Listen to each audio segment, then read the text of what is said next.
यानंतर आपण थेट जाणार आहोत षण्मुखानंद सभागृहात. अजित पवार पत्रकारांशी बोलतायत. त्यांचं म्हणणं होतं की मला मागे जो मुंबईतला एक षण्मुखानंद हॉलचा मेळावा झाला, आपण सगळ्या पत्रकार मित्रांनी बघितलं की अतिशय ओसंडून अशा प्रकारे प्रचंड गर्दी झालेली होती.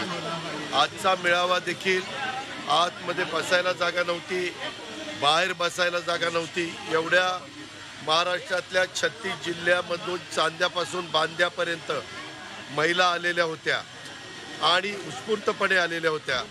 त्यांच्यामध्ये जोश होता, त्यांच्यामध्ये उत्साह होता, त्यांच्यामध्ये आपण काहीतरी करून दाखवायचं अशा प्रकारची जिद्द होती. आणि त्याच्यातून अवधूत गुप्तेंचं पण एक गाणं त्यांनी नवीन आज पेश केलं. साधारण राष्ट्रवादी काँग्रेस पक्ष या नात्याने आणि महिलांना एक स्फूर्ती देणार अशा प्रकारचं ते गाणं होतं. आणि एकंदरीतच इतका सुंदर अशा प्रकारचा हा कार्यक्रम. अमृत नोनी आर्थो प्लस, ये एक प्रूवन फॉर्मूला है. इसमें मौजूद नोनी फल के गुण और आयुर्वेदिक जड़ी बूटियां शरीर को जरूरी पोषक तत्व देने के साथ साथ हड्डियों और जोड़ों के घिसने, उनमें होने वाले सूजन और दर्द को रोकने में मदद करता है. दर्द मुक्त जीवन के लिए अमृत नोनी आर्थो प्लस. कार्यक्रम झाला.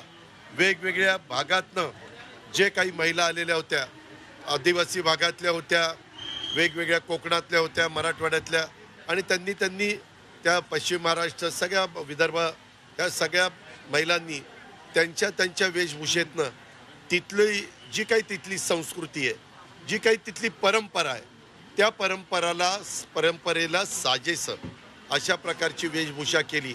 आणि तशाच पद्धतीनं आम्हा लोकांचं सगळ्यांचं त्यांनी स्वागत केलं. आणि अतिशय चांगला कार्यक्रम, दिमागदार कार्यक्रम.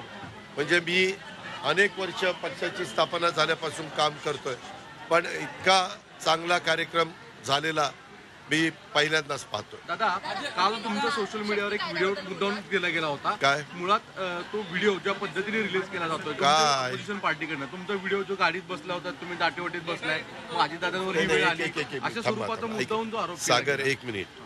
इतके मूर्ख लोक आहेत, म्हणजे ज्यांनी तो व्हिडिओ व्हायरल केलाय ते प्राईम मिनिस्टरच्या दौऱ्यामध्ये प्रत्येक गाडीमध्ये कुणी बसायचं, काय बसायचं ते सगळं चेक करत असतात.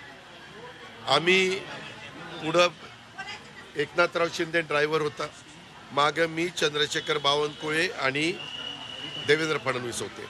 परंतु आमचे सहकारी मंत्रिमंडळातले गिरीश महाजन, त्यांना इथं जखम झाली अजूनही बघा, आणि त्यांना गाडी तिथं राहिली नाही. सगळ्या गाड्या कन्वॉय एकदम निघाला. तर मी त्यांना म्हणलं की या आपण दाटीवाटीनं पुढं फरलांग 2 फरलांगच जायचंय, पटकन जाऊ. शेवटी आम्ही काही रुबाब दाखवणारी माणसं नाही. आम्ही दाटीनं, गर्दीनं सगळ्यांना सामावून घेऊन जाणारी माणसं. त्याच्यावर मला त्या गोष्टीला फार महत्त्व द्यावं असं अजिबात वाटत नाही. त्याच्या संदर्भामध्ये जर असं काही झालं असतं की आम्ही दोघंच बसलोय आणि तिसरा दार उघडा म्हणतोय तरी आम्ही त्याला घेत नाही जागा असताना, असं काही झालेलं नव्हतं. आणि 2 फरलांग त्या बाकीच्या गाड्या होत्या, तिथं आल्यावर ते उतरले आणि बाकीचे आम्ही आमच्या गेलो. परंतु आज दुर्दैवाने जे कोणी त्याच्याबद्दलच्या क्लिपा फिरवतंय किंवा आणखीन काही करतंय, मला त्यांची कीव करावीशी वाटते. अरे ह्या विकासाचं बोलूया ना आपण. त्याच्यामध्ये गाडीत किती कोंबले, किती काय गेले, ते गाडीत बसणारे त्यांना त्रास होईल, ह्यांना बाकीच्यांना त्रास व्हायचं काय कारण आहे? आम्ही चौघं दाटीवाटीनं बसलो, आम्हाला त्याच्यामध्ये गर्दीचा त्रास होईल का नाही ते आमचं आम्ही ठरवू. पण माझा भाऊ, माझा दादा हे म्हणणारे पार्टीचे प्रमुख नेत्यांच्या सोशल मीडियावर प्लॅटफॉर्मवर जास्तीत जास्त व्हिडिओ दिसतोय. याचा अर्थ तुम्हाला बदनाम करण्याचा हा अजेंडा क्लिअर नाही. खरं सांगू का सागर, आमच्या काही जवळच्यांनीच फार ते मनावर घेतलेलं आहे, त्यांना शुभेच्छा.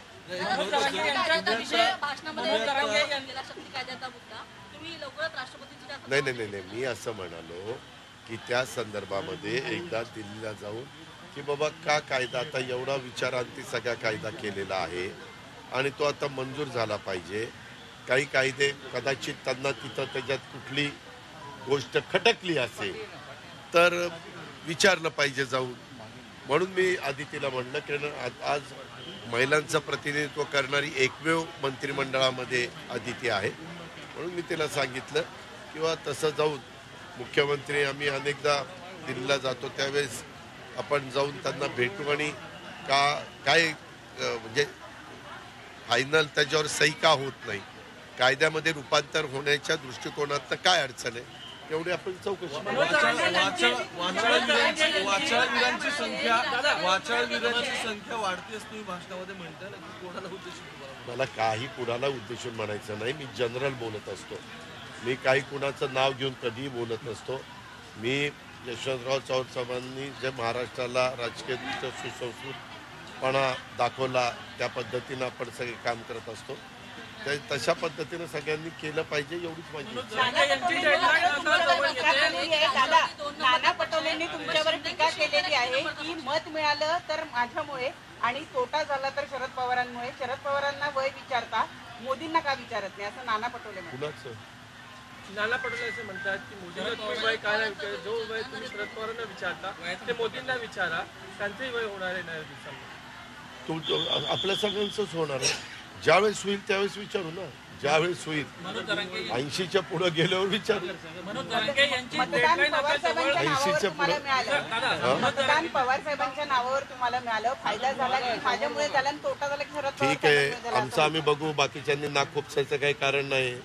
नानाला म्हणावं, नाना तू किती पार्ट्या फिरून आलाय ते आम्हाला माहिती, कशाला शिकवतो मला. मनोज जरांगे यांची डेडलाईन आता जवळ येत चालली आहे. आता जिल्हाधिकाऱ्यांना आदेश देण्यात आलेले की कुणबी नोंदी ज्या शिंदे समितीला 54 लाख सापडल्या होत्या त्या तत्काळ प्रमाणपत्र त्याचे वाटप करा. खरं तर ही डेडलाईन जवळ येत असताना सरकारची आता धावपळ होताना पाहायला मिळते. सरकारचं काम करतंय. धावपळ वगैरे काही होत नाही. सगळं काम मी भाषणात सातत्याने सांगतोय, कायद्याच्या नियमाच्या चौकटीमध्ये ते बसलं पाहिजे. न्यायालयामध्ये, हायकोर्टात आणि सुप्रीम कोर्टामध्ये जे मागं नाकारलं गेलं किंवा थांबवलं गेलं तसं होऊ नये म्हणून सगळी काळजी मुख्यमंत्र्यांच्या स्तरावर सगळेजण घेत आहेत.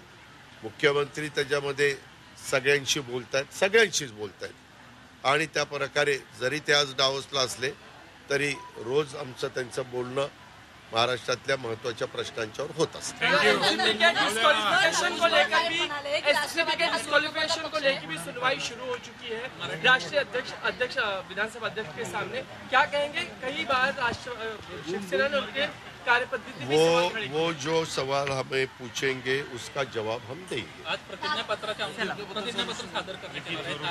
अरे म्हणजे मी सांगितलं ना की त्या संदर्भामध्ये वकील जे आमचे नेमले गेलेले वकिलीच्या पद्धतीनं मांडतील आणि ज्यांना साक्षीदार म्हणून बोलवतील ते त्यांना जे काही योग्य झालेलं आहे, जे खरं आहे ते मांडण्याचा प्रयत्न.